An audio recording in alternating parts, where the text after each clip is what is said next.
খুন সহ বিচার বহির্ভূত বিভিন্ন হত্যাকাণ্ডের বিচারে দীর্ঘসূত্রতা চলছে, এতে ন্যায় বিচার বাধাগ্রস্ত হচ্ছে। এসব মন্তব্য করেছেন মানবাধিকার কর্মী এবং আইন বিশেষজ্ঞরা। রাজধানীর বাংলা মোটরে এক আলোচনা সভায় এসব কথা বলেন তারা। বিচার ব্যবস্থায় কার্যকর সংস্কারের দাবি জানান তারা। বলেন, বিচার নিশ্চিত না হলে নাগরিক নিরাপত্তা প্রতিষ্ঠা সম্ভব নয়। বিগত ১.৫ যুগের বেশি সময় ধরে চলা গুম, খুন এবং বিচার বহির্ভূত হত্যাকাণ্ডের বিচার দ্রুত নিশ্চিত করার আহ্বান জানান তারা। মানে আমি বুঝতে পারতেছি, কিন্তু কত ক্ষমতা নেই, চোখ কিন্তু নেওয়ার যাচ্ছে, এত যন্ত্রণা করতেছে ব্যথা।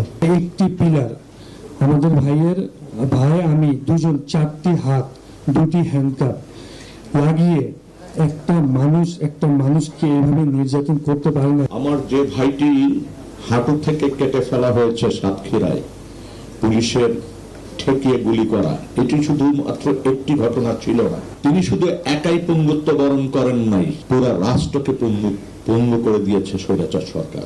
একটি মাত্র রায় আমরা এত বছরে পেয়েছি, কিন্তু অন্য যে মামলাগুলো ইতিমধ্যে হয়েছে, যেগুলো সম্পর্কে আমরা অতটা জানি না। খুনের ক্ষেত্রে আর বিচারবহির্ভূত হত্যার ক্ষেত্রে সত্যগুলো সামনে আনার জন্য আমাদেরকে এখনো সেইভাবে কাজ করে যেতে হচ্ছে, যেটা কিন্তু আমরা বিগত সময় করেছিলাম। প্রতি সপ্তাহে সর্বোচ্চবার বিকাশ পেমেন্টে 50 জন হবেন পেমেন্ট চ্যাম্পিয়ন। জিতে নিন টিভি সহ আকর্ষণীয় সব প্রাইজ।